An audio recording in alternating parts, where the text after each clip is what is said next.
Good evening, 100% here. I'm happy to welcome today's speaker, Muthiah Ramanathan sir. I think I was there few sessions. I think he's on the highly energetic and without any the material, and he can able to talk. So that is the one specialty I found from his talk. And when you ask me if I do the same thing, it is very difficult for me except a few topics. But he is the one who can able to talk based on his voracious reading and experience. I think he is giving that one, sir. Today we are going to listen from him an introduction to psychoanalysis 101. Psychoanalysis is one of the interesting topic I can say, which the one give foundation stone for psychology field to popularize in the world. We are going to listen from the eminent speaker, Dr. Muthiah Ramanathan sir. I welcome on behalf of the core team members of Mental Health Webinar Series and the Department of Psychology, American College, Madras School of Social Work, Chennai, M.H. Chellamuthu Institute, Madurai, and Redmond Educational and Psychological Research Center, Madurai, and Yellow Phone Counseling Center, Madurai, and other two associations like Tamil Nadu Career Counselor Association, Tamil Nadu Counselors and Psychotherapists Association. I welcome today's speaker, as well as all the participants and my core team members, Dr. Salim sir and Sunanda ma'am, for making the program more efficiently conducting in the recent days. I welcome each one of you for today's program, sir. Now I request Dr. Salim sir to introduce the speaker to the audience over here. Over to you, sir. Thank you, Dr. Suresh Kumar sir. It's my pleasure to give the introduction about the senior most person in this forum, Muthiah sir. So, participant, you know all about Muthiah sir. For the few new comers and new participant, I would like to give some introduction. Mr. Muthiah sir, he is a corporate trainer and counselor. He served as president for the Hypnotic Club Chennai for the 14 years, and he is a certified trainer in NLP from the National Federation of NLP, Florida, and American Board of NLP, USA. He presented thousands of training programs and trained well over 1 lakh people on self-development all over India in 30 plus years. More than 100 of his videos on self-development are available in the YouTube channel called Mind Dynamics in Tamil. And his course on transactional analysis and hypnosis in Tamil and English are available in the international education platform called udemy.com, udemy.com. He written 2 books in Tamil like Power of Subconscious Mind and Hypnosis. And another one is How to Score More Than 90% in Exams. And he reviews 2 books on self-development every week on Wednesdays and Fridays in the book review WhatsApp group called Red Forte in English. And he is also reviewing presents a series of lecture titles, Simplified Psychology, on all Thursdays in the WhatsApp group called Mind Your Mind. That's also in Tamil. And he's specialized in hypnosis, transactional analysis, neuro-linguistic program, and psychology. So with this kind note, I would like to call Muthiah sir to do the session. Sir, over to you. It's our pleasure. Thank you, sir. Welcome all the participants, Dr. Suresh Kumar, Sunanda, Dr. Salim, and others. So the topic is Freud and Psychoanalysis 101. Normally 10 means an introduction to. Sometimes some people claim this is an official title, you can't use it. But then 101 tells people that this is a beginning area, basic area, elementary area, fundamental area, or foundation area. Meaning you can get an overall perspective about everything. Not that you're specializing in it, you are getting an introduction to the entire canvas called psychoanalysis or whatever. Biology 101 gives you everything about life. So Psychoanalysis 101, I would like to tell you everything about what Dr. Sigmund Freud did. And before we go into the subject proper, I want to tell you Freud is one of my heroes. And I have about 10 heroes, and one of the heroes is Dr. Sigmund Freud. Another one is Charles Darwin. I'll talk about Charles Darwin also here, about theories of evolution and how we branched off, right? And that will be a different date. And Freud is one of my heroes, and he was born about 170 years back, 1856, and lived up to 1938. So his peak time was between 1880 and 1900. He has created the whole setup of psychoanalysis. And then the next 38 years or so, he was developing on it. The fundamental structure got created between 1880 and 1900 like. And He was born in Vienna, Austria. Austria is a tiny little country, if I am not very wrong. Very many psychologists were born there. And on the basis of hypnosis called Franz Anton Mesmer, he was also born there, and several psychologists were born there. A tiny little country, and also the World War II started in Austria, I think. So Austria is a very, very famous area, and Vienna is a tiny little city. And in that city, I do not know how come this little city, and I think it could be half the size of Tamil Nadu or what, but then it has produced lots of great people in Vienna and in Austria, right? And originally, Dr. Sigmund Freud was an MBBS doctor, like a general practitioner, a medical practitioner, a doctor, something similar to our MBBS. I do not know what they call it. What they called it in Vienna. He was an MBBS doctor, and then he specialized in neurology and psychiatry. Called here it is called as a diploma in psychiatric medicine. The people who are qualified in medicine also and psychology also, and the people who have the ability to, or the permission or the knowledge or the skill to perform, to give you medicine or surgery, are called psychiatrists. And psychologists are normally talking to your people. They talk to you and counsel you and offer you therapy, like. So he specialized in neurology and then studied psychology also, psychiatry also. And then he started specializing in hypnoanalysis and hypnotherapy. And originally he was a hypnotherapist, and many people do not know that. And my source of energy comes from a hypnotic circle. I joined the hypnotic circle Chennai in 1984. So most of my specialization is in the area of hypnosis. And coming over, Dr. Sigmund Freud, originally when he was young, his hero was Jean-Martin Charcot.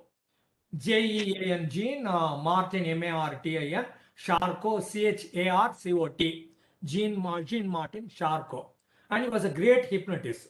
And once Freud gets the opportunity to watch Jean-Martin Charcot curing a lady there, and then he gets to understand that hypnotherapy is too very powerful, and he learns hypnotherapy, and his role model was Jean-Martin Charcot, and Freud's desire was, one day I am going to be famous like Jean-Martin Charcot. But the beauty or the irony was he became 100 times greater than Charcot later. But then originally his idea was to imitate or model or become somebody like Jean-Martin Charcot, and a great hypnotherapist and hypnoanalyst. And he learns and he practices hypnotherapy. And at home he was practicing hypnotherapy. And one day a beautiful young lady comes for the morning session. We started somewhere around 7 o'clock. And the session is for 15 minutes or 15 minutes, and then 10 minutes they take notes. So they call it psychiatric hour. They call it 50 minutes in USA and Western countries. So psychiatrist hour is not 60 minutes, it's 50 minutes. And 10 minutes they take notes so that whatever they got here, and it's all put it down in writing. And then they can start something new there. Otherwise, if they keep talking for 1 hour and then they go to the next person, and the whole thing will get confused. And the first person's messages will get spilled over to the second person. So I always have a gap in between these two people called 10 minutes.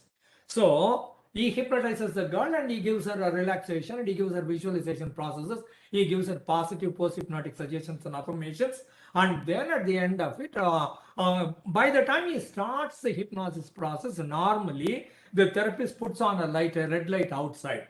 He switches on a light here, and the moment he switches on the light, the other people know that a hypnosis session is going on, and they are not to be disturbed at all, because it's a very delicate process.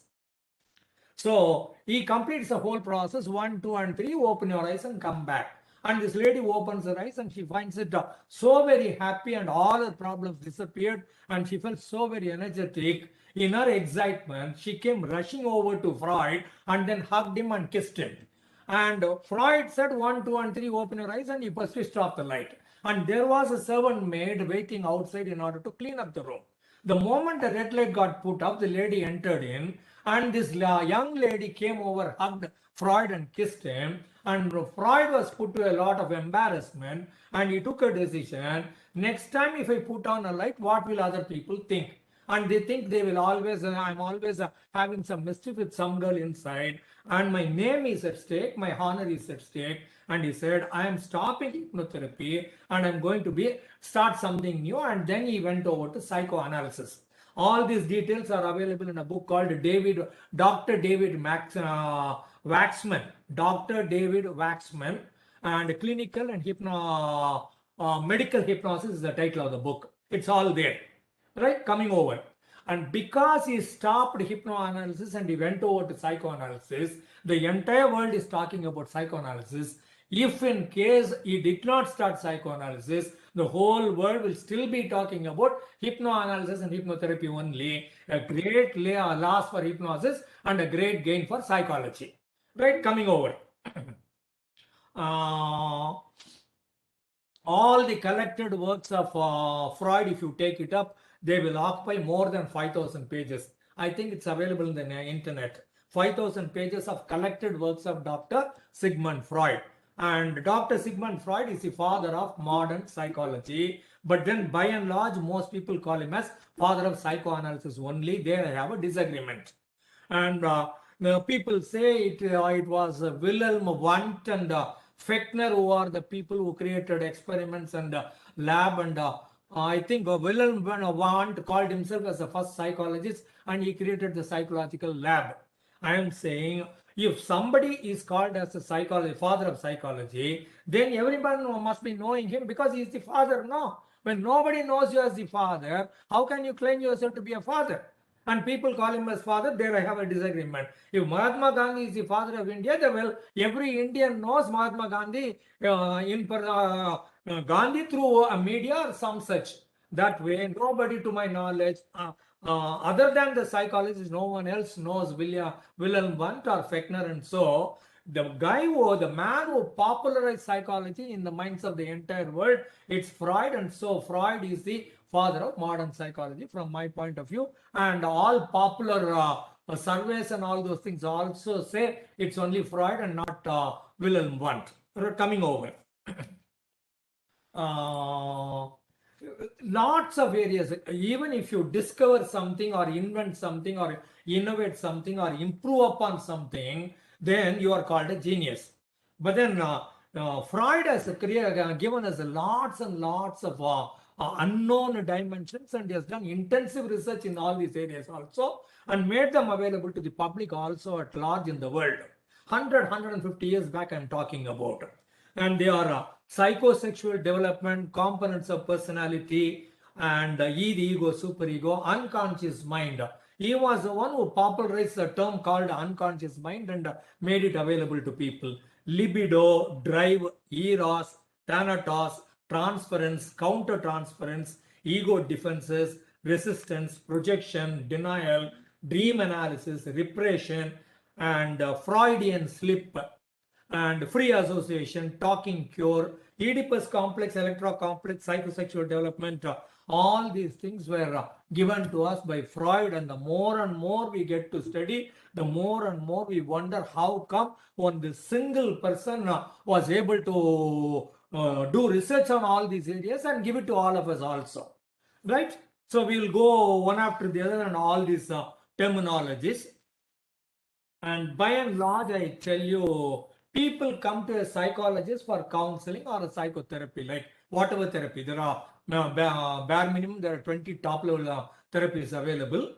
And normally when people say, I have a problem with my wife or husband, I have a problem with my teenage son, or I have a problem in finance, I have a problem in relationship, I have a problem in sexual relationship, whatever, when people come to the psychologist and tell them their problems, by and large, we know that it is not the real problem, it is only the presenting problem, meaning a problem that is presented by the individual as his problem from his point of view, coming from his left brain, logical thinking, reasoning, conscious mind.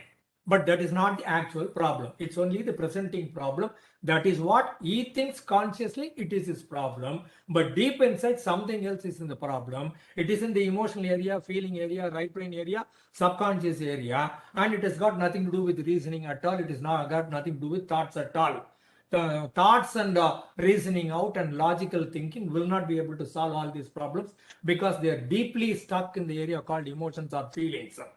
And the presenting problem originated actually from the excessive superego, the controlling parent, or culturally, socially, ethically, legally unacceptable and undesirable behaviors, and they got repressed inside his unconscious mind in order to survive or as a means of survival strategy. And these desires, wants, wishes, and fantasies are mostly of sexual nature, meaning mostly of desirable nature from his point of view, and anything that gives pleasure is sexual from Freud's point of view.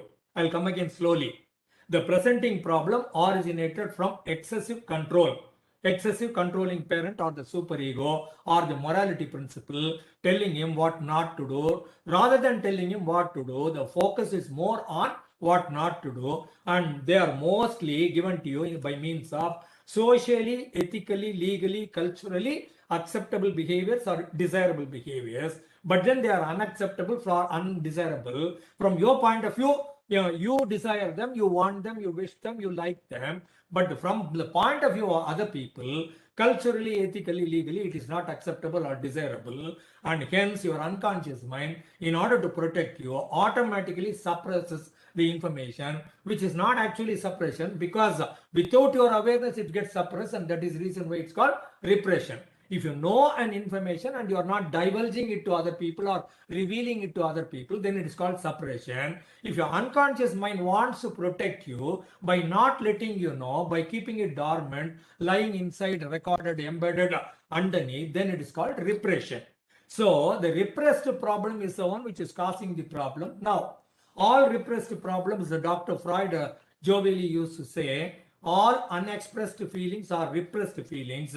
They will reappear at the most unfortunate times and in the most ugliest ways. I come again. All the repressed feelings, all the unexpressed feelings, all the inexperienced or not fully experienced feelings, they always lie dormant inside you. They get repressed by your unconscious mind, but then they don't remain there. They don't remain there sleeping or dormant always. At some point of time, the some point of time is mostly unfortunate times, and in the ugliest ways they reappear, and they put you to shame or embarrassment. So in that context, all the presenting problems are logical thinking problems from the conscious mind, from the presenter or from the subject or the client, but then deep inside something else is there. So Freud is a person who was the first person to notice there is something else called unconscious mind. Lately they changed the term as subconscious mind. Even today, if I access Google, when I say subconscious mind, it doesn't give me much information. When I type unconscious mind, I am able to get a lot of information. So these two words are interchangeable, or instead of saying that, I can say this. Instead of saying that, I can say this also. That way, subconscious mind or unconscious mind. Originally, Dr. Brewer was the first person to identify the existence of unconscious mind inside all of us. And he was treating a girl by name Bertha Pappenheim. That was the original name. They changed it as Anna O and revealed it to people. But then later we got to know that the original name of the girl was Bertha Pappenheim. And during the process of hypnosis, and he finds out that something else was the cause of her problem being in the wheelchair.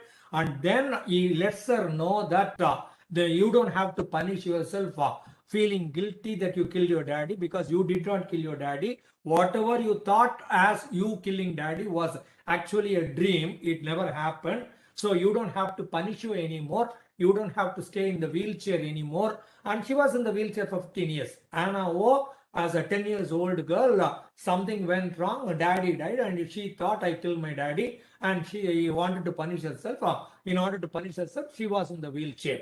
And by bringing up the unconscious mind, by bringing up the guilt outside, getting to know what was lying there dormant, getting to know that what was running her life or what was blocking her life, what was not allowing her to come out of the wheelchair, what was not allowing her to move her limbs, legs and hands, keeping her chained to her wheelchair. And he finds out, Dr. Brewer, B-R-E-U-E-R, friend and coach and guide of Dr. Sigmund Freud. And then he lets her know that you don't have to punish yourself anymore. You don't need to feel guilty anymore. And she was able to slowly get up and maybe manage to walk. The muscle wasting was there. 15 years of not using the muscle was there. But then she was able to come out of the guilt. And that was the point of time Dr. Brewer came to know there is something else controlling our lives, and that was more powerful, maybe 4 times more powerful than the conscious mind. Conscious mind has got a 20% role and subconscious mind has got an 80% role. And then Dr. Freud popularizes that, makes use of it, takes it to the entire world. And Dr. Brewer acknowledges that it was my doctor, Dr. Brewer, my friend, who found out unconscious mind and then gave it to me. I popularized this. I did not create it, but then by and large, people associate unconscious mind with Dr. Sigmund Freud. Now, that was one thing, right? And all of us have got energies, and physical energy, mechanical energy, electrical energy, and activity, all those things are there. And then if we eat something, automatically the digestive process starts. And my stomach starts working, acid start pouring in, glands work, hormones work, and the liver works, gallbladder works, pancreas, spleen, intestine, kidneys, all of them start working depending on what I have eaten. Maybe I have eaten 2 idlis, maybe I have eaten chicken biryani with chicken masala. Based on whatever I have eaten, all these things come into play, and then automatically they digest the food and then assimilate them and give me energy. Similarly, but you and I do not know that they are working.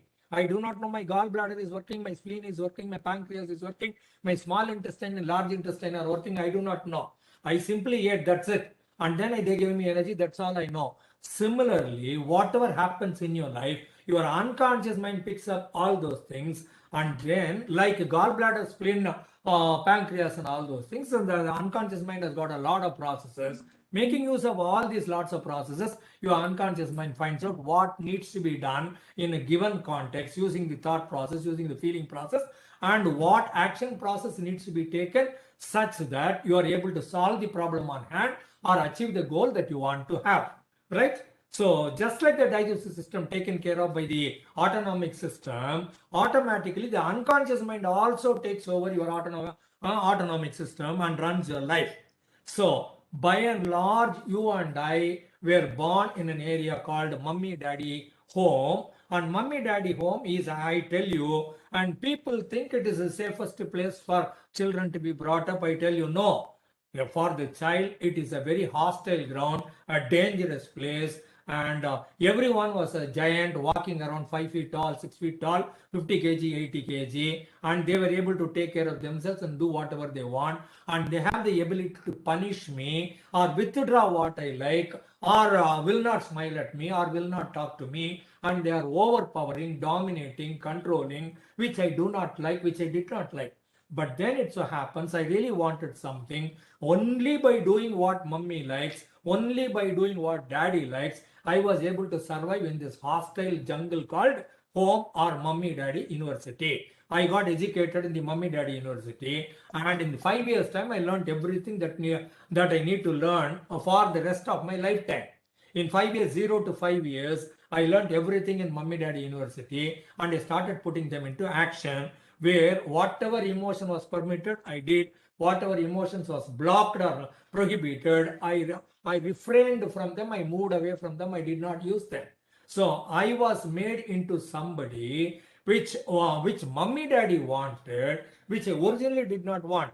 I really wanted to go out and play in the evening, but mummy daddy told me, nothing doing, come back inside and do your homework.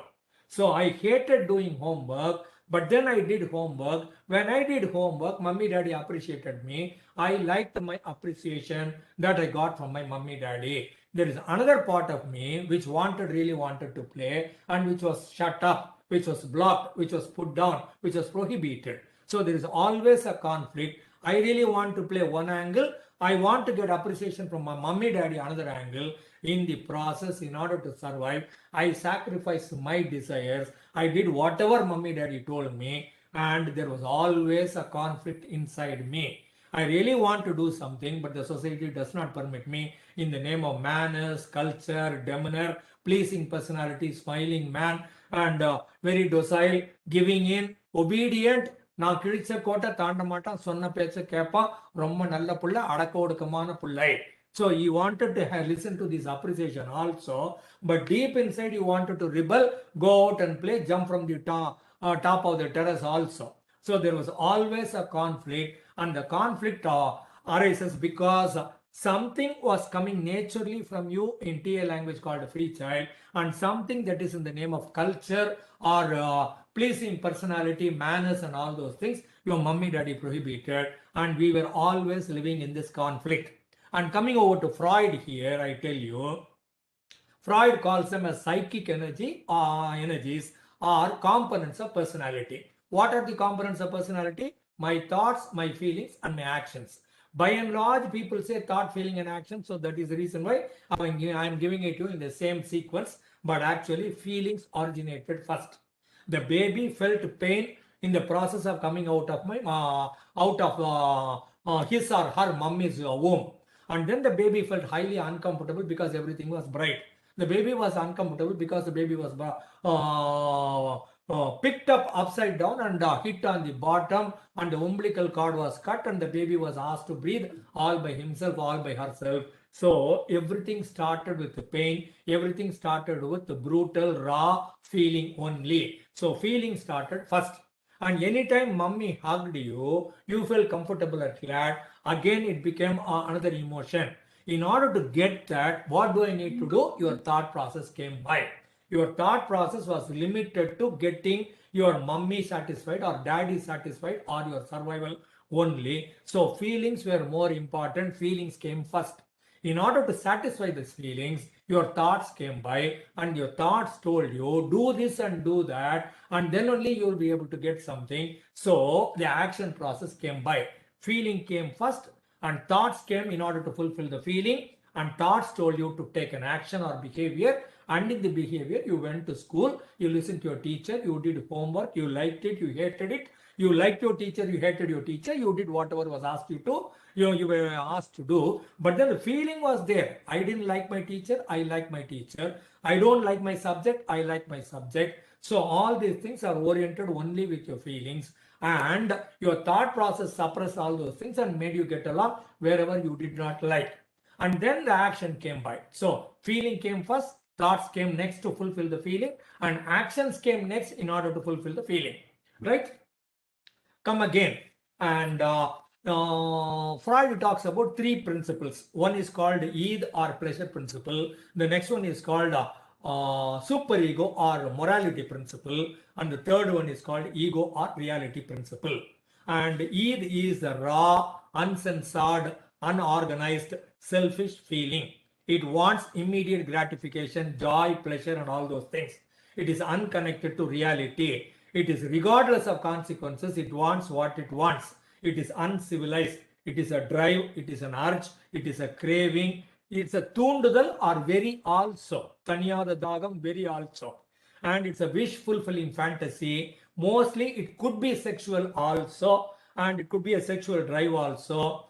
And it's all about uncontrolled or uncontrollable material inside you. And by and large, you wanted to fulfill all these wishes. When it is not available, you to suppress it, repress it in your unconscious mind automatically, or it came out as Freudian slips, or it came out as your dreams also, right? So this is uncivilized, regardless of consequences, unconnected to reality, seeking immediate gratification, raw, unorganized, and selfish. So in that context, your mummy and daddy didn't want you to be like that. That is too bad. That is not socially desirable or acceptable. That is not the way in which a mummy should bring up a child. இப்படிதான் புள்ளைய வளர்ப்பியா அப்படின்னு கேட்பாங்க. 4 பேர் பார்த்தா what will they say about you or talk about you? This is the way to bring up your children. So mummy wants you to be a decent citizen, a good human being. So mummy brings in, mummy becomes a morality principle teaching you what not to do mostly, not what to do. What to do you automatically do, because then the Eid tells you what to do. Mummy tells you what not to do and blocks you. So the mummy becomes morality principle or superego here, and it is parental, it is authoritative, it is controlling, it is directing, it is a sixth sense, it is your ability to discern what is right and what is not. That's what sets apart a human being apart from the animals. Our sixth sense, my ability to find out or identify, get to know, or discern, DISCERN, discern what is right and what is not. And all our culture, all our etiquette, manners, and healthy being brought up healthily, ego ideal, conscience, manachachi, rules, regulations, norms, protocol. Wait for your turn. Don't jump in first. And all these things came from significant people or authoritative people or mummy, daddy, or people who had power over you to withdraw your pleasure or take something away from you or to punish you or to dominate, overpower you. And in order to fulfill them, make them happy, you gave up your rights and then you became virtuous and honest, not because you wanted to, simply because you wanted to avoid a punishment. You became good, you became virtuous, you became honest, and you always listened, and you became decent and smiling. You presented a pleasing personality to other people. All these things are put on acts, and the superego and the id always are in conflict, always are in quarrel with each other. Id wants everything and superego doesn't give you anything, and in the process both of them are unrealistic, and in that context the reality principle called ego comes into play. And what is ego? Ego is not anavam, pride, or some such what we called me, self, and not the English terminology vocabulary. Here ego is just a mental state. Here ego is a reality principle, and which is working in the here and now, present moment, moment to moment, living in the present and taking stock of what is there, what is not there, what needs to be done, what is the problem, how can I solve it, or what is my goal, how can I achieve it. In the process, the ego says I want something else, and superego says nothing doing, and the ego's job is to balance both the ego and the superego and find out how somehow the ego can be satisfied a little bit, somehow the superego can be told to compromise a little bit and give in also. And ego reality is reasoning power, intellectual, computer-like, analytical, survival-oriented, problem-solving, goal-achieving, controlling, balancing between ego and superego, compromising, mediating, negotiating, data processing for both ego and superego, both ego and superego, decision making coming from the neocortex or the frontal lobe or the prefrontal lobe here, ability to discern right, what to do at this given point of time, intellectual coming from a higher order, learning, decision making, compromising, solving, achieving. And it's a secondary process, and well intentioned. And when the ego is weak, id will take over, and then id will do whatever it wants to do. And whatever you read about or see in the social media or in the TV, kutram nadandadu enna, crime, how did it happen, all the first paper news, all the TV news are all uncontrolled id expressions. The id said I want one more girl, id said kill him, id said steal, id said I want it, id said I would do that. Id was uncontrolled. Wherever id was not controlled, it could result in problem. Id is also pleasure principle. If id is not there, there will be no meaning in existence at all. You and I will be depressed. You and I will not get up from the bed at all. You and I will not go to school or college or office or get something productive also. So the id needs to be in balance. Id gives us the power and the energy to be happy. Uncontrolled id always results in crimes. Right? Coming over. And the next topic is psychosexual development or psychosexual stages of development by Dr. Sigmund Freud.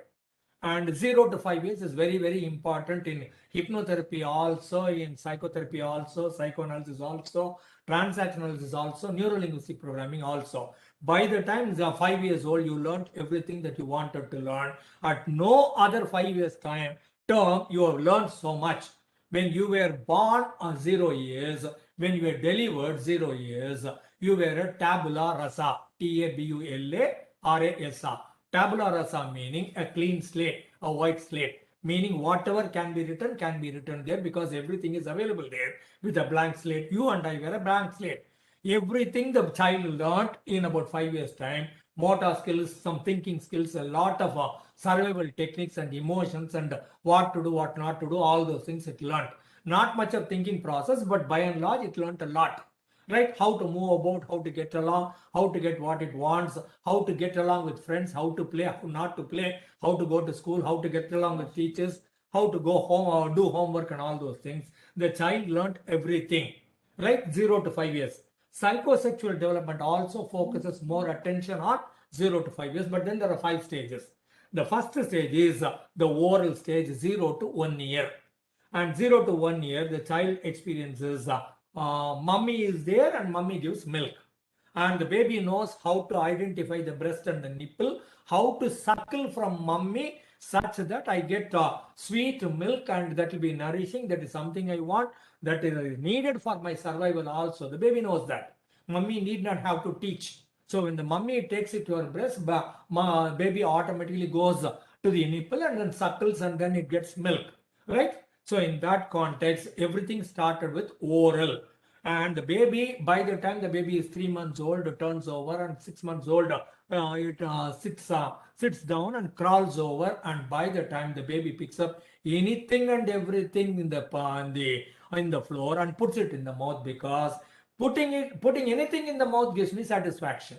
So all the pleasures are associated with the area called the mouth, the lips and the teeth and the palate and the tongue, and the entire mouth area is a pleasure giving area for the baby. Give anything, give a marble, it will put it in the mouth. Give a toy, it will put it in the mouth. Give milk, it will put it in the mouth. Baby doesn't distinguish anything. Only thing the baby knows is put anything in the mouth, it will be pleasurable. So in that context, the psychosexual development, Dr. Freud says, any stage that is not fulfilled completely, fully satisfied. So I must be fully satisfied with my mummy's milk, meaning I shall have drunk mummy's milk for at least 6 months or 1 year, like good old days. Nowadays they stop it even at 1 month because mummy has got to go to office. Like, I do not know, and don't blame me gender bias. I'm simply saying, if the milk secretion or mummy's milk was not sufficiently given to the baby, then the baby will have later stages problem, and that can mummy's nipple can turn out to be a cigarette also. Mummy's breast milk can turn out to be alcohol also. Wherever it is unfulfilled, it can result in eating disorders later. Whenever a lady who is already slim, who still wants to be slim, or wants to be still slim further, or slimmer, or slimmest, or zero size, she might have had some problems in the first year of her life with regard to oral satisfaction from her mummy, right? So eating disorders and smoking and alcoholism and bullyism and all these things are there.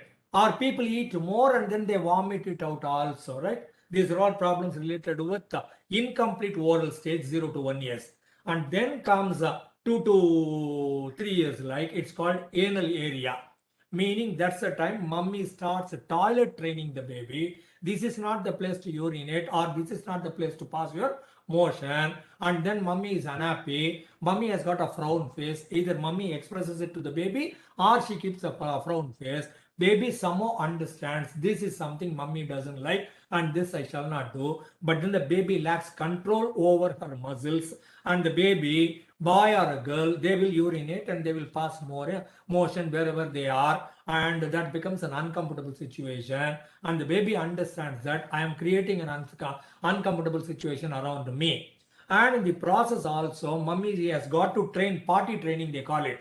And the baby must be able to tell mummy, I want to go potty, and go to the toilet and pass urine and pass motion there.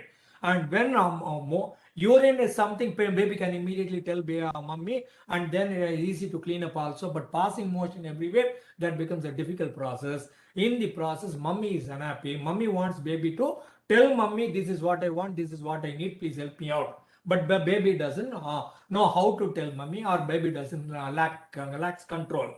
And ultimately, by only when you are 3 years old and you have toilet trained, and then only you can be taken to LKG or UKG or pre-KG or play school, whatever, because unless that baby is potty trained, they will not accept the baby in the school. So mummy and daddy are under compulsion to teach the baby toilet training, potty training they call it.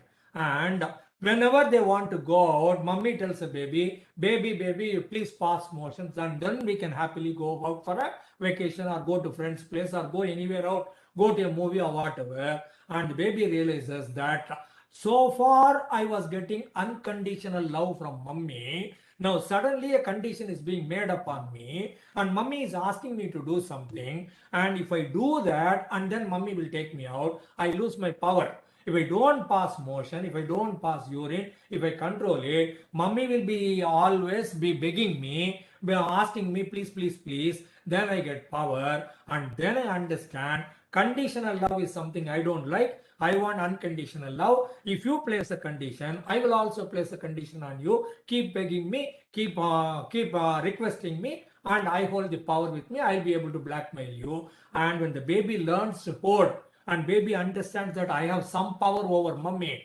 then the baby retains it. Later, if it is incomplete, wherever there is a problem in potty training, it can result in people becoming very neat and tidy, keeping every area clean, or fighting with other people for perfection, doing everything correct, being possessive, being mean, being stingy, following rules and regulations, dictating orders and all those things, and becoming a tough nut in life.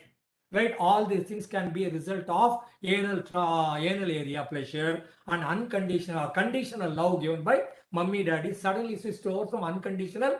Up till 1 year it was unconditional love. Now it became conditional love. Now I have power over mummy daddy, and then this results in later problems in my life. And then comes the third stage called phallic stage. Phallic. Phallic meaning penis, the boy's penis, and that's the time he has got a younger brother or younger sister, or that's the time he gets to understand there's an elder brother or elder sister, and you cannot always put them in diaper or always keep them in pants or shirts or dress like. And when they go to toilet or when they go to take bath, when they are changing their dress, or when they are changing their dress in order to put on the night clothes, the younger brother, younger sister, by elder brother, elder sister, they get to see that there is a difference between me and her, there is a between me and him, and they realize that there is some difference between me and her, somehow there is a difference between me and her. So her and him, they suddenly notice that something else is there. And the boy thinks the girl doesn't have something, I have something, so I am more powerful, one angle. And the girl thinks pain is envy. He has got something which I don't possess, and she is envious and jealous of the boy there. And then the boy feels guilty. Maybe my younger sister, elder sister did something wrong, and that's the reason why somebody has cut off their penis, and that is why they don't have a penis. And if I commit a mistake, if I don't listen to mommy daddy, they will also cut off my penis. So I have a problem here, and it is called a castration complex. Boys suffer from castration complex, and girls suffer from penis envy, which is not real. And they do not know that the boy is designed this way, girl is designed that way. But then looking at the other person, the boy thinks this way, castration complex, girl thinks this way, penis envy, and Oedipus complex also comes into play. Oedipus is a story, Greek mythology. If you access Google, you will get to know the entire story. About 7 pages, a wonderful story. And Dr. Sigmund Freud was highly impressed by this story and highly influenced by this story also. He says almost all the boys have got a sexual desire with their mummy, and there is a daddy, and daddy is huge, and daddy is there taking all mummy's love. If only I can kill daddy, I can get 100% love from my mummy. I'll be happy with my mummy. I can hug mummy and totally be with mummy, but then daddy comes in the way. So Oedipus complex is wanting to marry your mummy or wanting to be with mummy physically and preventing daddy being there or killing daddy in the entire process, in the entire vicinity at all. That's called Oedipus complex. The reciprocal is called Electra complex, wherein the girl baby wants to kill mummy so that the girl can have daddy in full or 100% like, right? And this can later result in sexual inadequacy and relating with people of the opposite sex or any stranger for that matter. And all these problems emanate because in this area they were not comfortable with their genital organs, and their wishes or desires were not properly fulfilled. Later they will feel inadequate in all their areas, lack self-confidence, sexual inadequacy, self-inadequacy, lack of self-concept, lack of self-image, and all these things will be there, and they will not be able to take over leadership position or a responsible position. They will be they would like to be second rung leaders, meaning they would like to be somebody who can always consult somebody else higher up. I don't want to take total responsibility, because they themselves, by themselves, they feel inadequate. And then this is between 3 and 5 years. And then 6 to 12 years or 6 to 10 years, like it is called latent period, L-A-T-E-N-T. Latent period meaning the boy and the girl do not know any difference at all. They all play together. In a co-education school or in the neighborhood, all boys and girls work go together, play together, talk to each other. Absolutely nobody is concerned, nobody is bothered, which is the normal order of nature, because boys and girls have got to be they are living together as brothers and sisters, playing together as friends also, studying together in the schools also. Very, very comfortable, cozy, ideal atmosphere. So there is education, there is friends, there is socializing, there are hobbies, and there is recreation and interpersonal relationship, deep friendship, and listening to somebody. And mummy tells you bring water, you bring water, and daddy tells you pick up your book and do homework. Daddy tells go to the shop and buy something, and whether daddy forgot or you forgot, daddy says one more time go to the shop and buy something more. You never question, you always obeyed daddy, obeyed mummy. Mummy said bring water, you brought water. And by the time when you were 15 years old, you became a teenager like, and that was the time your mummy told you bring water. You told mummy, have you ever brought water for me? Why should I bring water? Don't you have hands and legs? Don't you know where the water is? Can you not go take care of yourself? Can't you see I am doing my school work here? So all these things come later. But then here, the child is by and large 6 to 10 is the less problem or least problematic period of the child. No sexual impulses, no desires, no nothing. Always obliging, always listening, always listening to elders or teachers, being comfortable with children, playing around and listening. So very comfortable area. And then around 10 and 12, the body starts changing.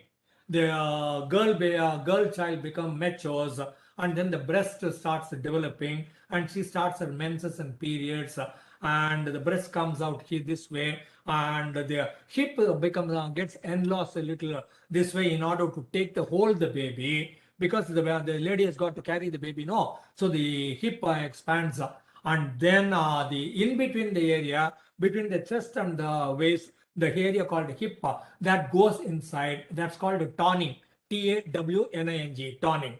So now the girl appears curvy in the breast area also, in the toning area also, in the hip area also, and the back buttocks area also. And she becomes curvy, and she becomes colorful and attractive also. And the boys are attracted towards the girls, and the boys start developing mushier and broad shoulders and hardening of their arms and legs, gaining their height, and then they have erection also, ejaculation also. So normally, internationally, I noticed that when the baby matures, everybody celebrates. When the man matures and has ejaculation, everybody feels guilty about it. Mummy, daddy feel guilty about it. Boy feels guilty about it. I do not know why. Girl matures, menses, everybody is happy, same area. And boy matures, ejaculation happens, same area. But then why is a boy made to feel guilty about it, and the girl, everybody is invited, and a beautiful festival, and everyone is given batagana, wonderful food and tasty food and delicious food. I wonder why this gender bias also, right? That's a different story.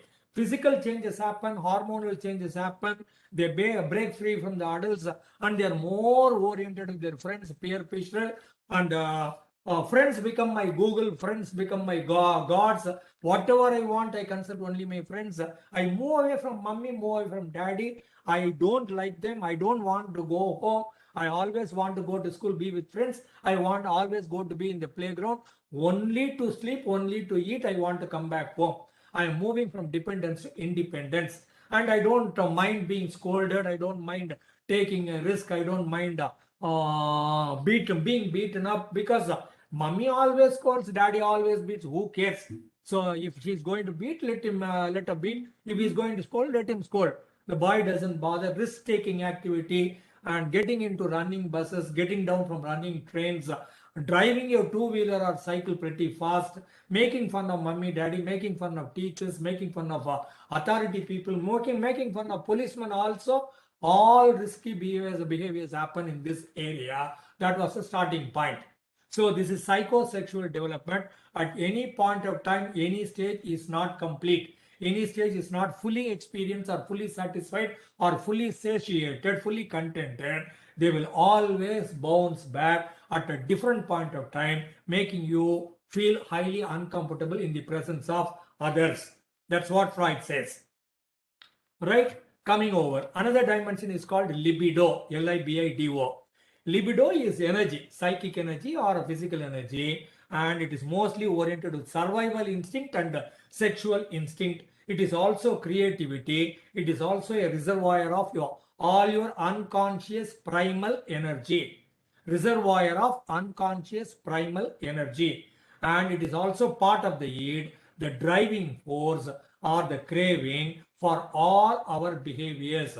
Motivation, creativity oriented with getting something done, wanting something, and wanting something in order to get that. What do I need to do? I will do that. This is called a psychic energy or libido or survival instinct or sexual instinct or reservoir of unconscious primal energy.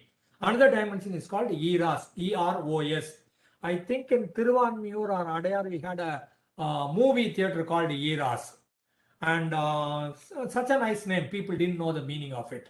Eros is driving for life, drive for life, being alive or aliveness. Simply existing is not aliveness. I am alive, but aliveness is fully happy, fully moving, fully dashing, fully dynamic, fully engaging, fully socializing, fully relating with people. I am in action. I am moving. I am moving with people, getting along with people. I like myself. I love whatever I am doing. That's called eros. Again, creativity, sexuality, satisfaction, actualization in the terminology of Abraham Maslow. Physiological needs, and then safety needs, and then the socializing needs, and power needs, and then ultimately actualization needs. But eros is taking you to the actualization needs. And species preservation is also there. All sex is about creativity. Get the point? Sex is not bad. And people saying the TV, sex and violence is too bad. Sex is creativity, and you and I are product of sex only. Violence is a destruction. Sex is, on the other hand, creation. So sex and violence are two extreme ends of the same coin, but then people do not know, and then they put together, which I am totally against calling them as putting them together. Sex is a creative energy, violence is a destructive energy, and they cannot be placed together at all. Right, coming over. The species is preserved only by eros. And then comes Thanatos, Thanatos. Thanatos means death wish. I want to die. Meaning, not that I don't think everybody wants to die. There are some times when we give up, my job is over, I have fulfilled everything, I have taken care of all my responsibilities, I am simply occupying the space unnecessarily. I would like to hand over the area to somebody else. I would like to hand over the power to somebody else. So I am fully satiated, fully contented. I have fully lived my life. I want to die. Get that? Or too much of problems, or too much of financial issues, or too much of unbearable pain, or uncurable diseases, or honor at stake, name at stake, and when those things come also, I will pick up Thanatos and commit suicide and move away. Or sometimes it can so happen.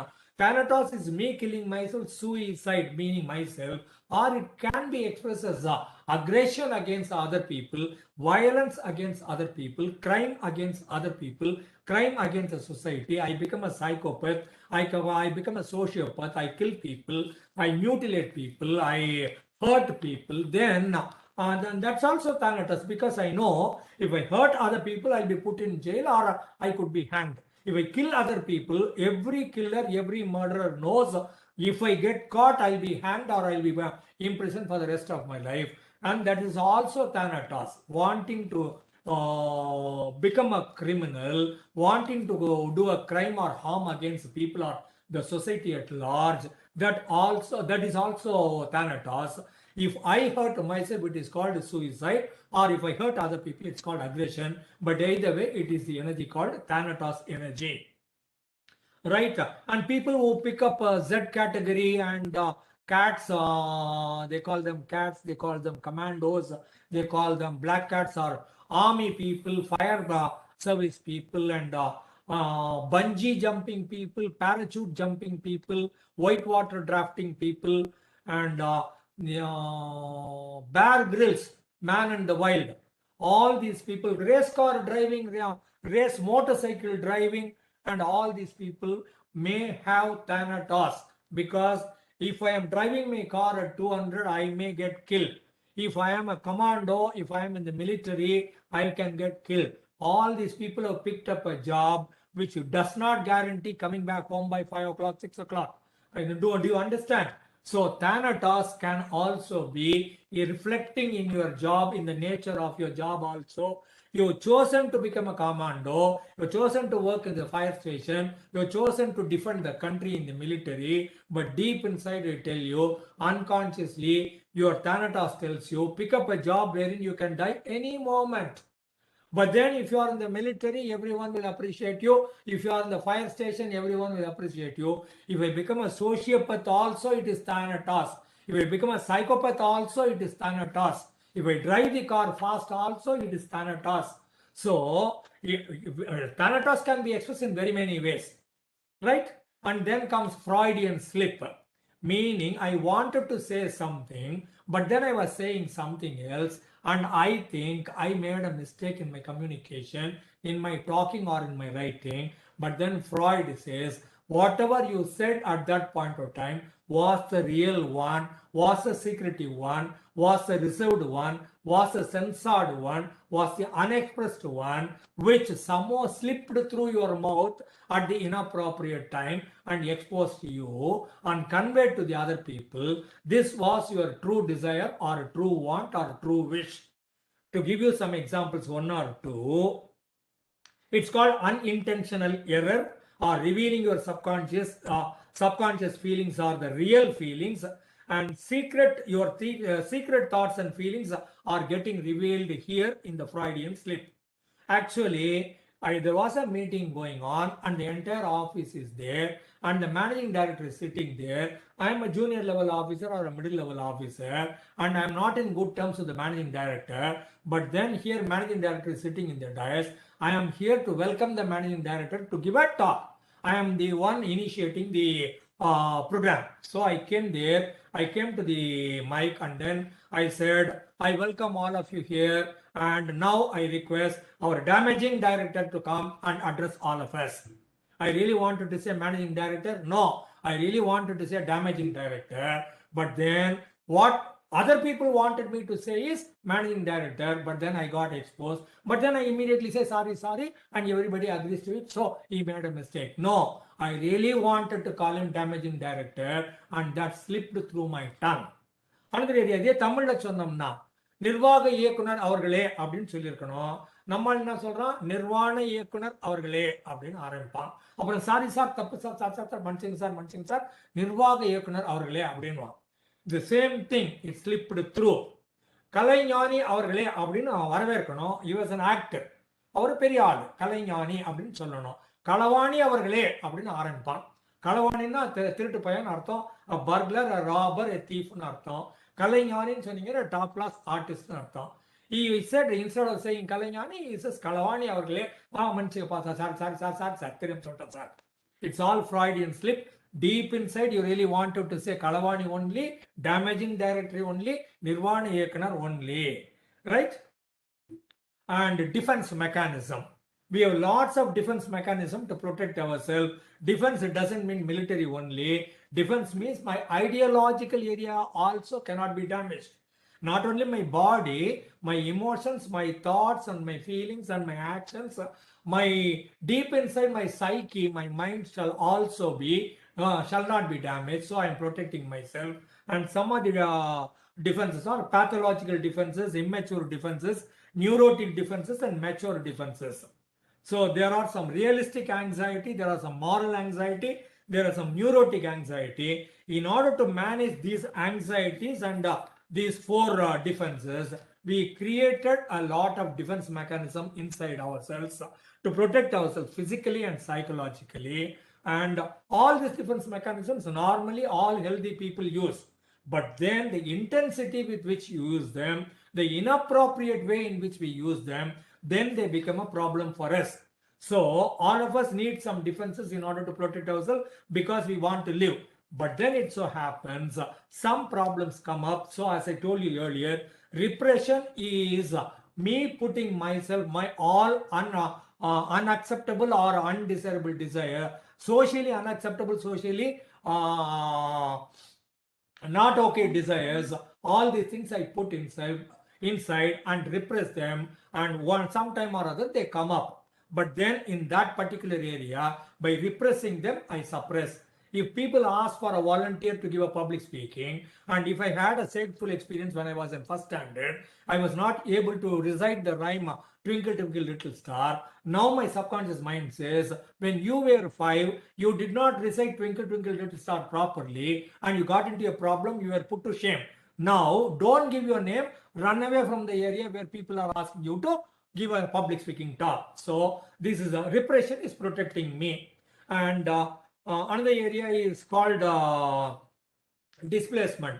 My boss shouts at me, I cannot shout back. So what I do is to take it out on my wife. My wife cannot take it on me. She takes it out on my son. My son cannot take it out on mummy. So he takes it out on his younger sister. Younger sister cannot beat up elder brother. So she takes it out on the dog. Dog gets beaten up because boss has scolded me in the office. It's called displacement.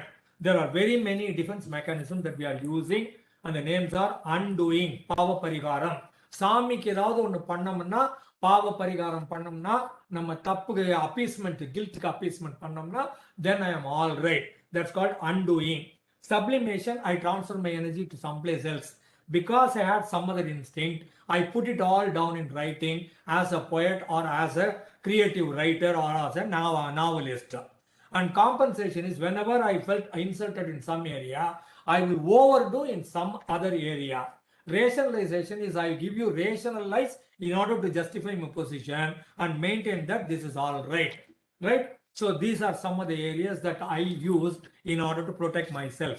And another area is dream analysis, wherein my dreams give me my healthy let out to survive, because whatever happened during the daytime, which has got a deep impact on me emotionally, either positively or negatively, morning 6 o'clock to 10 o'clock, whichever gets unfulfilled, then all of them get fulfilled in my dream. Whatever I wanted to, which was not accepted by the society, I will do all those things in my dream. Maybe I will have sex with a couple of girls. Maybe I will kill my manager. Maybe I will rob a bank and have a lot of money. Whatever was not okay with me, whatever was not okay with other people, they will all come in the dream, get fulfilled, and then I will forget the dream also. And the dream will say, okay, you have minted money. Okay, you had enjoyed with girls. Okay, you killed your boss. Now, all right for you to become not normally along with other people, get along well with other people the next day. So dreams are wish fulfillments. Dreams are fulfilling your socially unacceptable, undesirable desires. Dreams make you come back to normalcy. Dreams help you to understand, or they are the royal road to understand your unconscious mind. And we create our dreams and we fulfill our dreams and we become normal human beings the next day. So by and large, I am done. Thank you. Thank you very much. I exceeded by 8 minutes. Sorry. Excellent, sir. Questions, feedback. Sir, Interactions. I am Chitra from Tirupur. Vanga. Wonderful explanations about psychology, the mother and the child, and also the socialistic informations. Thank you so much, sir. I want to tell you something about me. Such a long years of my depression, anxiety, stress problems. I went to treatment to so many psychiatric doctors by clinically, but I didn't get any solutions for that. My family also don't know any knowledge about this. Often I suffered and affected a lot of mental and physical. Chitra, I would like to know how this program helped you, or this comes in relation with what are your other problems. அதுதான் sir, அதுதான் சொல்ல வந்தேன். அப்ப நான் doctor I told my doctor, please hypnotize me and remove my untold worries and thoughts. Vanish my total brain from all worries. Otherwise, you gave me some poison. This only I told my Dr. Srinivasan before 2 years. He told me and consoled me, don't worry, ma, you will be all right. Then he. Now that you are all right, what do you want? I need happiness. Right. Only positive thinking, positive thoughts. Mostly positive thoughts. Negative thoughts will come by and they will go. But I can handle. They do not disturb you. Yeah, no sir. No way negative thoughts can be prevented. They will come. Allow them to go. They will go by. But now I didn't have any single piece of negative thoughts. If often I get mood swings, I can manage that. I can easily overcome from that. But I'm being Does my program help you in this regard? Yeah, so many. Because I need hypnotized once upon a time. So do something. Yeah. Talk to me, call me. Okay. I'll teach you. I'll tell you something more about hypnosis. I think I gave a talk here. Okay, sir. I gave a talk here, right? You talk here because so many people. I have a recording. I'll give you that. I have a recording of the hypnosis 101. I delivered here, and I'll give you that. Right? Okay, sir. Okay, thank you so much. Thank you. Others? Sir, I have a question, sir. Dream analysis, you said about that, no, sir. What is my question is, if we got some bad dreams or good dreams, you said it is a unfold feelings of ours, feelings. How it fulfill that one, and how will make us normal? Because as I told you earlier, my boss scolded me, so I wanted to kill him. I killed him in my dream. I picked up a knife and I butchered him 20 times. And then he was in blood and he died. And I was so happy. And I forgot my dream. Comfortable. So sir, actually, after waking up, we can't remember our dreams and all, no? By and large, you don't need to remember if they are wish fulfillment. But remembering the dream will tell you a lot more about what you really want or who you really are. It tells you so many things about your personality. Knowing your dream makes you become conscious of what is there in your unconscious. That means we have known or unknown, our conscious mind doesn't know. The unconscious mind knows. Unconscious mind creates the dream. By knowing the dream, you will know you. Okay. நமக்கு அது தெரியுதோ இல்லையோ அது fulfill ஆயிடும், so we become normal. ஆமா, அதனால remember பண்ண வேண்டாம். பட் ஞாபகப்படுத்திக்கிட்டீங்க, நினைவுக்கு கொண்டு வந்தீங்கன்னா உங்களுக்கு ரொம்ப நல்லது. உங்களை பத்தி நிறைய தெரிஞ்சுக்கலாம். இப்படிலாம் நான் கோவப்பட்டிருக்கேன், இப்படிலாம் நான் அதுக்கு வடிகால் கண்டுபிடிச்சிருக்கேன்னு தெரிஞ்சுன்னா உங்களுக்கு நல்லதுன்னு சொல்றேன். பேட் ட்ரீம்னு ஒண்ணும் கிடையாது. பேட் ட்ரீம் நீங்க தான் கிரியேட் பண்ணீங்க. உங்க ஹஸ்பண்டோ, உங்க பிள்ளைகளோ, உங்க அம்மா அப்பாவோ, டீச்சரோ கிடையாது. You created the bad dream. The bad dream has got a message for you. Something bad is not okay. Either you change the track. Get the point? So nightmare and சொன்னீங்கன்னா, it is giving you a caution not to do what you're doing. There is no such thing called irrelevant dream or unconnected dream. சம்பந்தமே இல்லாம dream வருதுன்னு சொல்லுவாங்க. Something happened today that got connected with something happened some other time, and they got connected. At the conscious level, logical thinking, left brain, you do not know. But the subconscious level, emotional, you knew. Okay, sir. Very clear. Thank you, sir. Welcome. Others வாங்க, மத்தவங்க கேட்கலாம். Good evening, sir. Can I ask one question, sir? Yes, go ahead. Yeah. Thank you very much, sir. First of all, I have doubt, sir, regarding this hypnotherapy or hypnosis. The people who are getting their deep-rooted subconscious issues. Okay, these issues can be permanently removed through hypnosis? Is it possible, or one time it will get just relax and again it will be there? It can be removed out totally. This is my doubt, sir. Can you please? Unless I take a personal inventory, I will not be able to give you this or that or yes or no answer. Depending on the intensity of the problem, the therapist will take a decision whether to come for a couple of more sessions or 10 sessions or whatever. Sometimes it becomes much easier in one session, it becomes all right. Sometimes it takes a couple of sessions. It all depends on the intensity. Going to the doctor for a surgical treatment and asking for medicine doesn't work. And going for surgery, going to the doctor, I have a tummy problem, please cut open my tummy and tell me what is there inside. That is also unwanted. Wherever medicine is wanted, you will be given medicine. Wherever surgery is needed, you will be given surgery. That way, depending on the intensity of the problem, the hypnotherapist will take a decision whether it will be all right in one session or couple of sessions or some more sessions. Right? Okay, sir, I am not mentioning about the number of sessions, but see, suppose regarding the cancer, okay, so cancer can be treated, but it should be find out in the early stages, okay, according to the modern medicine, okay.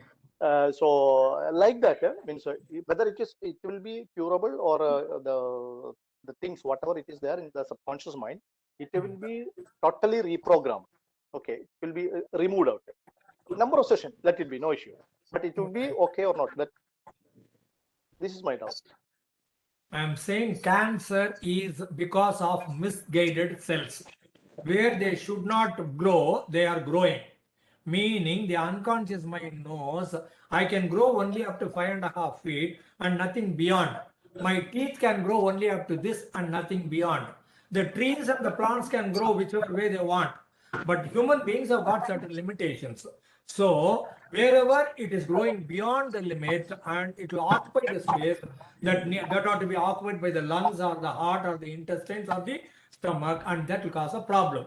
So educating your unconscious mind or subconscious mind that this is the area you need to grow, this is the area you need not grow, there is no necessity for you to grow, we can educate that. But I do not know, unless I see the patient, I will not be able to give you, I will be totally 100% successful. So my recommendation is go to a hypnotherapist, talking to the patient or the subject, he or she will be able to give you the exact position. But by and large, one thing I guarantee, in any cancer patient, the pain can be reduced. They can be made to relax. They can visualize a better future.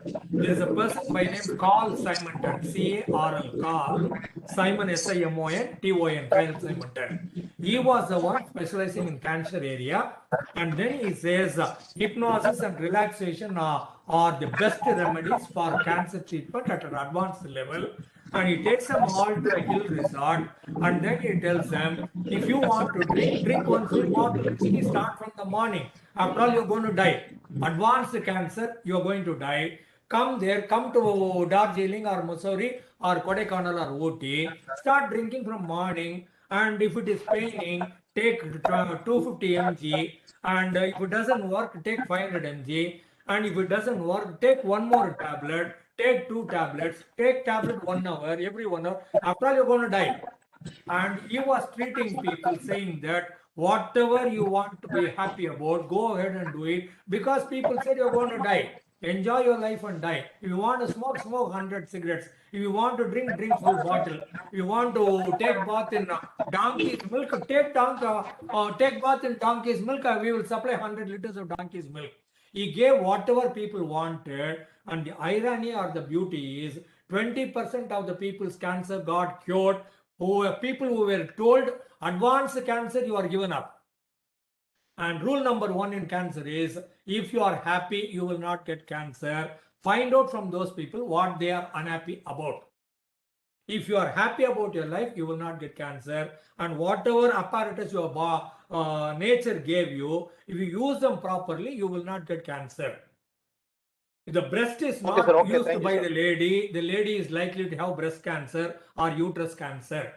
A person who never marries is likely to get a prostate cancer. Get the point? Whatever was given to you by nature, if you don't use it properly, a cancer is likely to occur in that area. That is nature. Okay, sir. Okay. Thank you. Others, Carl Simon is the name. Others? Hello, sir. Sir, Hello. Talk me. Sir. Sir, actually, sir, when the suicide thought will start, sir, actually? When you think you are helpless and then you are hopeless. All of us are helpless people because we have goals and we have not achieved them. And we are working in order to achieve those goals. Right? I want to educate my son, daughter. I want my son and daughter to get married. I want my son and daughter to go get an employment. And I want to buy a house. I want to buy a car. I want to have financial. So there is always a Eid wanting something, and there is always a gap between your expectations and your reality. Get that? So in that context, when you feel helpless, you are helpless. You don't have a car, you don't have a bungalow, your children are not educated or fully college, your children have not got married, and you don't have much of bank balance. You are helpless. But then you are hopeful, tomorrow I'll be able to get it. In 5 years time, I'll be able to then do that. In 20 years time, all things will get settled. You are hopeful. A person who is helpless and hopeless, he is the one who has got suicidal tendency. He is the one who gives up. I cannot solve my problems today also. I will not be able to solve my problem 3 months later, 6 months later, 5 years later also. And they are the ones who would like to commit suicide. And people who lack self-esteem or self-concept or self-image, they are the ones likely to have a problem. By giving them self-image, healthy self-image, by making them self-confident, by making them become hopeful of tomorrow, even though they are in a helpless situation and we can't do much about today, we can make them come out of suicidal tendencies. I'm only giving you theory. Unless I talk to them personally, I will not be able to help them out. That is applied psychology. Here I am talking only about theoretical therapy. Okay, sir. Sir, actually, why I'm asking this? So normally we used to say, அதாவது நம்ம வந்து சின்ன வயசுல இருந்தப்போ ரொம்ப கவலை இல்லாம நல்லா சந்தோஷமா இருந்தோம். அதுக்கப்புறம் ஒரு சர்டன் ஸ்டேஜுக்கு அப்புறம் தான் நமக்கு கவலை அந்த மாதிரி ப்ராப்ளம் வர ஆரம்பிச்சிருச்சு. ஸோ அப்ப அந்த ப்ராப்ளம் கவலை எல்லாம் வர ஆரம்பிச்சதுக்கு அப்புறம் தான் நமக்கு அந்த சூசைடு தாட் அதெல்லாம் வருது இல்லைங்களா சார்? அப்போ அது எந்த ஸ்டேஜ்ல சார் நமக்கு அந்த ஸ்ட்ரெஸ் கவலைகள் அதெல்லாம் எந்த ஏஜ்ல இருந்து சார் ஒருத்தவனுக்கு தெரிய ஆரம்பிக்குது? தெரியாது. நம்மளுக்கு நீ ஏன் கும்பல் சேர்க்கறீங்க, ஒரு டீம் சேர்க்கறீங்க? இல்ல பொதுவாவே ரொம்ப வலிச்சதுன்னா நானுன்னு சொல்றதுக்கு பதிலா நம்மன்னு சொல்லுவோம். புரியுதா? எப்பப்பெல்லாம் வலிக்குதோ அப்ப நம்ம ஒரு கும்பல் சேர்த்துறோம், ஒரு டீம் சேர்த்துருவோம். ஐன்னு சொல்றதுக்கு பதிலா நம்மன்னு சொல்லுவோம். அதை வாட்ச் பண்ணிக்கோங்க. தனி நான் உங்களுக்கு குறை சொல்லல, குற்றம் சொல்லல. பாருங்க, நான் எந்த இடத்துல நான் சொல்றதுக்கு பதிலா நாமன்னு சொல்றோம்னு பாருங்க. ஒண்ணு, எதுக்கும் இது வயசே கிடையாது. நீங்க சொல்றது ஒரு ஆங்கிள் சின்ன வயசுல ஹாப்பியா இருந்தேன், இப்ப ப்ராப்ளம் இருக்குதுன்னு சொல்றீங்க. சம் பீப்புள் வில் சே சின்ன வயசுல ப்ராப்ளம் இருந்தது, இப்ப ஹாப்பியா இருக்குன்னு சொல்றவங்க எல்லாம் இருக்கிறாங்க. புரியுதா? முனாபி மசாரின்னு ஒரு லேடி இருக்கிறாங்க, ஐமி மல்லின்ஸ் ஒரு லேடி இருக்கிறாங்க. 2 பேரும் வித்த காமிச்சிருக்கிறாங்க. 2 பேரும் காலே கிடையாது. அதனால கால் இருந்தாலும் சரி இல்லைன்னாலும் சரி நம்ம என்ன வேணா பண்ண முடியும் அப்படின்னு சொல்ல வர்றேன். புரிஞ்சா? அதனால சூசைடல் டெண்டன்சி இந்த வருஷத்துல வரும், இதனால வரும்லாம் கணக்கு கிடையாது. கால் போச்சுன்னா சில பேர் இனிமே நான் உயிர் வாழ்ந்து வேஸ்ட் அப்படின்னு சொல்லிட்டு சூசைட் பண்ணிக்கிறாங்க. இந்த ஐமி மல்லின்ஸ் அப்படிங்கிற பெண் அழகான பெண், AIMEE ஐமி மல்லின்ஸ், MULLINS ஐமி மல்லின்ஸ். இந்த பொண்ணுக்கு 2 காலம் ஏதோ ஆக்சிடென்ட்ல கால் எடுத்துட்டாங்க. அதுக்கப்புறம் இவ என்ன பண்றா, மரத்துல கால் வச்சு பிளாஸ்டிக்ல கால் வச்சு அதுக்கப்புறம் ரன்னிங் ரேஸ் ஓடி ஒலிம்பிக்ஸ்ல நிறைய பிரைஸ் எல்லாம் வின் பண்ணி கோடிக்கணக்கில் பணம் சம்பாதிச்சு இப்போ அவ கையில வந்து ஒரு 12 கால் வச்சுக்கிறா, டிஃப்ரெண்ட் ஹைட்ல. 5 feet 6 inches ஒரு காலு, 8 inch 5 feet 8 inches ஒரு காலு, 5 feet 10 inches ஒரு காலு, 6 feet ஒரு காலு, 6 feet 1 inch ஒரு கால். அந்த மாதிரி 5 ஹைட்ல கால் வச்சிருக்கிறா, 5 வார்ட்ரோப் வச்சிருக்கிறா. இன்னைக்கு காலையில எழுந்த உடனே டெசிஷன் எடுப்பா, இன்னைக்கு என் ஹைட் 5 அடியா 6 அடி ஓரங்களமான். அதுக்கு அந்த வார்ட்ரோப்புக்கு போய் அந்த ட்ரெஸ் எடுத்து மாட்டிட்டு போவா. அதை பார்த்துட்டு கேட்டாங்களாம், கடவுள் உனக்கு ஆனாலும் இவ்வளவு ஓர வஞ்சனை பண்ணிடக்கூடாது, எங்களுக்கெல்லாம் 5 அடியில நிறுத்திவிட்டான், உனக்கு டிசைனா கால் கொடுத்துருக்கிறான். நானும் அவன் 2 காலம் இல்லாம ஒரு 2 வருஷம் ஆபரேஷன் பண்ணி 10 ஆபரேஷன் பண்ணி படுத்திருந்த வழியெல்லாம் நமக்கு தெரியாது. இன்னைக்கு உனக்கு ஓக வஞ்சனை பண்ணி 5 வார்ட்ரோப் கொடுத்து இவ்வளவு பணம் கொடுத்தான். அந்த வழியில அவ ஓடி நடந்து பிராக்டிஸ் பண்ணி ஒலிம்பிக்ஸ் போய் வின் பண்ணல. அதனால தற்கொலை பண்ணிக்கிறதுனா பண்ணிக்கலாம், ஒலிம்பிக்ஸ்ல வின் பண்ணதுனாலும் பண்ணலாம். 5 வார்ட்ரோப் வச்சுக்கிட்டு 5 ஹைட் வச்சுக்கிட்டு உயிர் வாழலாம். It all depends on your perception. அவ்வளவுதான். Senses are the same, sensations are the same, inputs are the same in the world. How are you looking at it is alone is the crux of the matter of psychology and psychoanalysis. Sir, Vanga. yes, sir. Sir, so as you were talking about this repression and like how it projects out as ugly things. So I just wanted to know, how can we like heal this, sir? How to heal the repressed thoughts or emotions? Counseling session da. Is it We got to access the subconscious counseling mind, session? identify where is the problem, what is the problem, at what age the problem occurred, and then reprogram the subconscious mind. So subconscious brought into conscious, rearranged, put back in the unconscious, and it becomes a natural way of living our lifestyle for you. And it's a huge process. You supposing someone has got as I told you earlier, stomach problem, and he goes to the doctor, even though the doctor knows that it is appendicitis and it is burst and there is a problem, the doctor will prepare you. It takes a little while.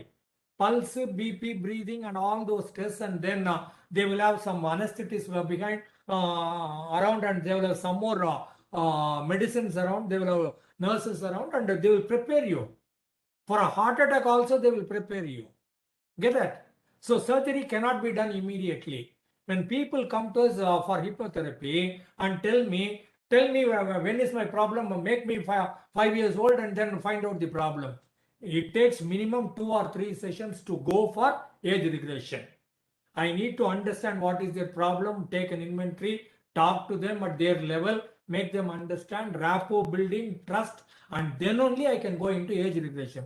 I cannot make people come to me and then do age regression immediately. The surgeon will not make you, come, lie down in the bed, we will cut you open. Doesn't work that way. It is a process and a delicate process, and it happens in a period of time. Thank you, sir. Thank you so much. Thank you. Sir, Good is evening, there sir. any This is an identity issue awesome coming? session. A few minutes more, faster. Yes, yes, Yes, Lavanya, I'll- go ahead. Lavanya, yes, go ahead. yes, ma'am. Thank you. Sir, 1 hour அப்படியே மழை மாதிரி பொழிஞ்சிட்டீங்க. வருஷம் பூரா படிக்கிறது நாங்க 1 hourலயே I can revise. I'm a psychologist and assistant professor. Really happy to attend your session. A small doubt, sir. You were talking about the sexual desire and violence. Those are the different parts. But rapists who connect those violence and sexual behavior on a person, right? So can you just clarify in that area? Uncontrolled eid, madam. Uncontrolled eid. Normal sex is absolutely good. Nothing wrong about it. Because your mummy daddy had sex, you were there. Sex is quite good. Nothing wrong about sex. When it is uncontrolled, then it becomes rape. As I told you earlier, all the social media information that you come across in the TV, Kutram Nadandadu, all crimes, all rapes, all murders, they were all uncontrolled eid only. If only they had the ego to balance, then they will not be doing all those things. Thank you so much, sir. Sir, good evening, sir. Thomas here, sir. Vanga Thomas. Sir, நீங்க beautifully explained earlyhood, childhoodல நடந்தது எல்லாம் சரி. அதை எப்படி மாத்துறது sir? For example நான் சொல்லணும்னா, by design I came up to this. எனக்கு இந்த பிரச்சனைகள்லாம் இருக்கு. ஃபார் எக்ஸாம்பிள் சொல்லணும்னா, we are joining an office highly positively, எல்லாம் நல்லா இருக்கு, நீங்க நல்லா பண்றீங்கன்றாங்க. ஏதாவது ஒரு இடத்துல பிசுறு தட்டும், ஒரு 6 மாசம் கழிச்சு ஒருத்த ஆரம்பிப்பான், அப்படியே படிப்படியா சொல்லி அப்புறம் 7ஆம் மாசம் துரத்தி விட்டுருவானுங்க. This continuously happens. People used to know praise in front of the face. Unconsciously, it may not be the boss, it could be the individual. You create circumstances, meaning not you, I'm not blaming you. The individual creates a problem in such a way the other person tells him to go out. It is not that the boss made him to go out. He will set up a situation in such a way the other person will call him names. சும்மா வம்புக்குனா என் friend ஒரு ஆளு கடைக்கு போயிட்டு bargain பண்ணுவாரு. இது எவ்வளவு விலைன்னு கேட்டா அவன் 100 ரூபான்னு 10 ரூபாய்க்கு கொடுப்பான். அறிவு இருக்குதா ராஸ்கல் பொறுக்கி அப்படின்னு ஆரம்பிச்சு அவன் திட்ட ஆரம்பிச்சா, this man enjoys being scolded. He is the one instigating it. So many a time unconsciously we are the ones setting up the situation in such a way. வேற மாதிரி ஒரு எக்ஸாம்பிள் சொல்லணும்னா, ஒரு குழந்தை ஒரு தப்பு பண்ணிடும், அம்மாவுக்கு தெரியாது அப்பாவுக்கு தெரியாது, child will feel guilty. அது கில்ட்டியா அதால இருக்க முடியாது சைல்டால. ஏன்னா நேச்சுரல் செட்டிங்ல you are a normal human being. அப்போ சைல்டு வேணும்னே அம்மா அப்பா பாக்குற மாதிரி இன்னொரு தப்பை பண்ணி ரெண்டுத்துக்கும் சேர்த்து திட்டு வாங்கி அடி வாங்கிருச்சுன்னா baby is happy. If the baby commits a mistake, mummy doesn't know, the baby feels guilty, baby will be highly uncomfortable. The baby wants to get caught. So baby will commit one more deliberate act and make mummy beat her up, and then the baby is happy. I am beaten up for both the crimes, so I am all right, I am normal. இன்னொரு angle சொல்லுவோம், all the criminals will leave an evidence. எல்லா கொலைகாரர்களும் ஏதாவது ஒரு எவிடன்ஸை விட்டுட்டு தான் போவான். மூளை இருந்தா கண்டுபிடுறான் அவனே அப்படின்னு அர்த்தம் அதுக்கு. அவன் இன்டெலிஜென்ட் ஆளு, அதை கண்டுபிடிச்சு கொண்டாந்தான்னா ரைட் நீ புத்தாலின்னு அர்த்தம். புரிஞ்சா? Every murderer will leave some evidence there. If we are intelligent enough, we will be able to find out. So it is not that it is always the other person who is to blame. Maybe we goaded them, we motivated them, we instigated them, we set up the situation in such a way they were constrained to say that. They were made to say that. And unless I sit with the individual, I will not be able to give a right answer. All that I am giving you is an introduction and a theory. Anything else? Time Sir, on good 1 minute. வாங்க, Sir, 1 minute தான் இருக்குது. Sir, Mona, sir. வாங்க, மடமன்னு சொல்லுங்க. Sir, as usual, nice, good explanatory session. எனக்கு ஒரே ஒரு clarification, sir. Sir, unfulfilled desire மட்டும்தான் ட்ரீம்ஸா வருமா, இல்ல நமக்குள்ள இருக்கிற பயம், ஆங்ஸைட்டி, சம்திங் இதெல்லாம் கூட ட்ரீம்ஸா? எல்லாமே வரும். அன்ஃபுல்ஃபில்டு டிசைர் நிச்சயமா வரும். நமக்கு சரிங்க சார். அன்ஃபுல்ஃபில்டு டிசைர் வந்து சாதம், சரியா? இது வந்து மத்ததெல்லாம் வந்து உங்களுக்கு சாம்பார், ரசம், மோர், கூட்டு பொரியல். இல்ல நமக்கு ஏதோ ஒரு பயம், ஒரு ஃபியூச்சர் பத்தி ஆங்ஸைட்டி, எல்லாத்தையும் ஏதாச்சும் ஒரு பயம் இருந்தா கூட கனால வருமா சார்? அது எது ட்ரிகர் பண்ணுச்சு, எது உங்களை தன்னம்பிக்கை இல்லாம பண்ணுச்சுங்கிற ஏரியா தான் மெயின். இது வந்து பை ப்ராடக்ட். சரிங்க சார். எதுக்கு நீங்க பயப்படுறீங்க, எதுக்கு நீங்க பயப்படலன்னு கண்டுபிடிக்கணும்ல. Okay sir, okay sir. அது ஏன் வந்துச்சுன்னு கண்டுபிடிக்கிற ஏரியால அன்கான்சியஸ் மைண்ட் இருக்குது. நீங்க இப்ப பயத்தை மட்டும் பார்த்துன்னு இருக்கீங்க, இது சிம்டம். ரூட் காஸ் வேற இடத்துல இருக்குது, சோர்ஸ் ஆரிஜின் வேற இடத்துல இருக்குது. Okay sir, okay sir. Right, okay sir, thank you. Good good.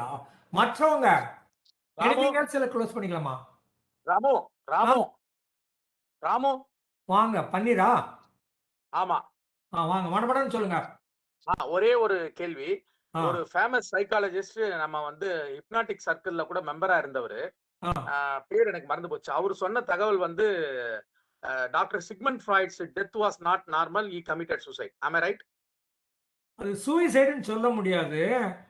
அவருக்கு பெயின் ரிலீவர்லாம் கொடுத்தாங்க. அவருக்கு த்ரோட் கேன்சர் இருந்தது, சரியா? அவர் டொபாக்கோ சாப்பிட்ற ஆளு, டொபாக்கோ அந்த பைப் பிடிக்கிற ஆளு, அதுல மவுத் கேன்சர் வந்துச்சு. அப்போ பெயின் ரிலீவர் ஆல்வேஸ் ட்ரௌசி, உங்களை தூக்க பண்ணும்.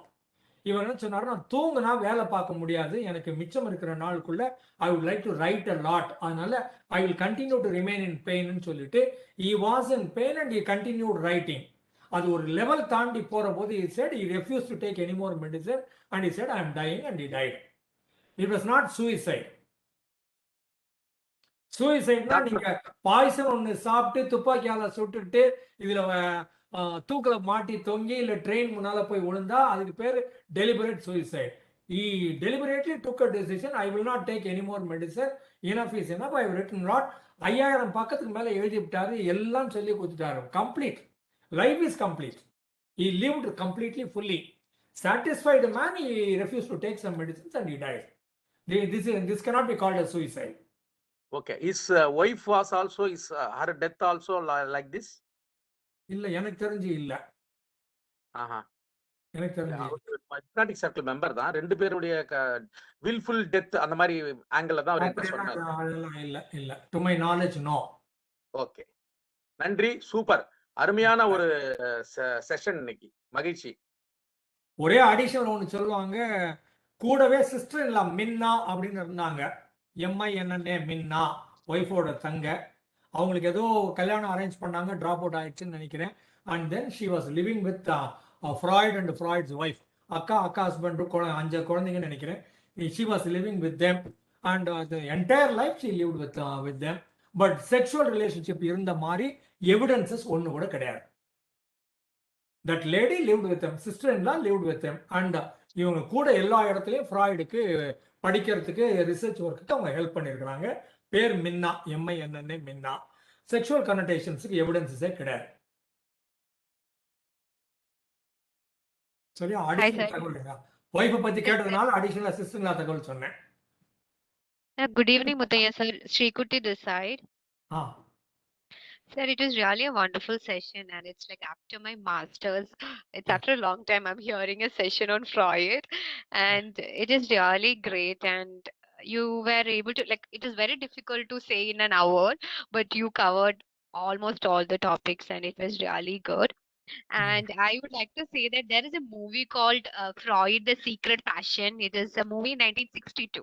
It's a black and white movie. So if you wanted to, if you're more curious about Freud, you can just give it a try, like anyone in this group. It's the movie called Freud, The Secret Passion in 1962. I recently watched it, and it has some drama, but it's a very good movie. So thank you, Muthaiya sir. Thank you for the. Thank you, Srikuti. நான் அந்த movie long back பார்த்துருக்கேன், மறந்துட்டேன். இப்போ நெட்ஃபிளிக்ஸ்ல இன்னொரு Freud இருக்குது, அது fraud அது. அது fraud actually. இப்போ லேட்டஸ்டா ஒரு ஃப்ராய்டு ஒன்னு இருக்குது. லாஸ்ட் இயர் ரிலீஸ் பண்ணாங்கன்னு நினைக்கிறேன், if I'm not very wrong. ஆமா, இல்ல அது வந்துட்டு 2021ல ஃப்ராய்ட்னு சொல்லிட்டு ஆக்சுவலி அது ஒரு it's not the Freud, like name மட்டும் தான் இருக்கு, but story is something commercialized story. But in the movie actually I had some moments. I fully agree with you. In the latest movie நான் ஃப்ராய்ட்னு சொல்றல, ஃப்ராய்ட்னு சொல்றது அதுதான். Okay sir, thank you sir. Thank you. வேற யாரும் இல்லைன்னா சின்னதா முடிச்சுக்கலாமா? Sir, one question is there, sir. Is there identity issue come in latency period from Vinod? அதுக்கு நீங்க எரிக் எரிக்சன் படிக்கணும் கூட சேர்த்து. அதுல அவர் ஸ்டேஜஸ் ஆஃப் லைஃப்னு சொல்லுவார். இல்லைன்னா பாம் லெவின் படிக்கணும். Pamela Levin, PAMELA, Pamela Levin, LEVIN, cycles of பவர்னு ஒரு புக் இருக்குது. எரிக் எரிக்சன் ஸ்டேஜஸ் ஆஃப் லைஃப்னு ஒரு புக் இருக்குது. இப்போ என்னால் கவர் பண்ண முடியாது அதெல்லாம். அதில் ஒரு 7-8 பாயிண்ட் இவங்க கொடுத்துருக்குறாங்க, அவங்க ஒரு 7-8 பாயிண்ட் கொடுத்துருக்குறாங்க. So pick up Erik Erikson and pick up Pamela Levin, and that will give you an idea. Identity crisisங்கிறதெல்லாம் அவங்க அதில் சொல்லியிருப்பாங்க. You do it yourself. இப்போ என்னால் அந்த 7 கரெக்டாக ஞாபகம் வச்சு சொல்ல முடியாது, but these 2 names I know. Next webinar செய்யலாம் சார் அதுல. பமேலா லெவினோ எரிக் எரிக்சன் ஒரு நாள் கம்பேர் பண்ணலாம். Okay sir. ரெண்டு பேருமே 7 stages of life சொல்லியிருக்கிறாங்க. We'll do that one day. Good, nice suggestion. Thank you. முடிச்சுக்கலாமா? Any other questions, participants? இல்லை, முடிச்சுக்கலாம். So enjoy being with you all. Very good. இன்னும் 4 நாள் கழிச்சு 3 நாள் கழிச்சு நம்ம 500வது நாள் செலிப்ரேட் பண்றோம். எல்லாரும் வந்துருங்க. அதுக்கப்புறமா 501வது நாளுக்கு நான் இந்த 4 சப்ஜெக்டையும் கம்பேர் பண்றேன். Psycho analysis, transaction analysis, hypno analysis, neuro linguistic programming. I am comparing all the 4 subjects together in 1 hour. 8th August. 7th August is 500th day celebration. ரெண்டும் மறக்காமல் வாங்க. பக்கத்துல எங்கோ ஸ்ரீகுட்டி இருக்குதுன்னு நினைக்கிறேன், அதுவும் வந்துருங்க. Thank you very much. Hello, முடிச்சலாமா? Yes sir. Hello sir. வாங்க. Sir, nothing. Now, no doubt, sir. I would like to say something, sir. சொல்லுங்க. So whenever I hear your speech, so my listening skills will be developed, sir. Because without a PPT, you are talking by yourself. So 35 years of field இருக்கிறேன். So that's why, sir, this thing I want to convey. That's why I conveyed, sir. Thank you. Thank you. Very astonishing speech, sir. வாங்க சொன்னத complete. Astonishing speech. We cannot express in words, sir. Thank you, sir. Kindly accept our gratitude on behalf of American College, Madurai, MS Chellamuthu Institute, Madurai, Madras School of Social Work, Chennai, Red Pond Educational Research Center, and Yellow Pond Counseling Center, Tamil Nadu Career Counseling Association, then Tamil Nadu Career Counselor, then Psychotherapy Association, we thank you from all, sir. Participant, tomorrow we can meet yet another wonderful session. Take care. Bye-bye. Thank you, sir. Thank you. Thanks a lot. Bye-bye. Yes, sir.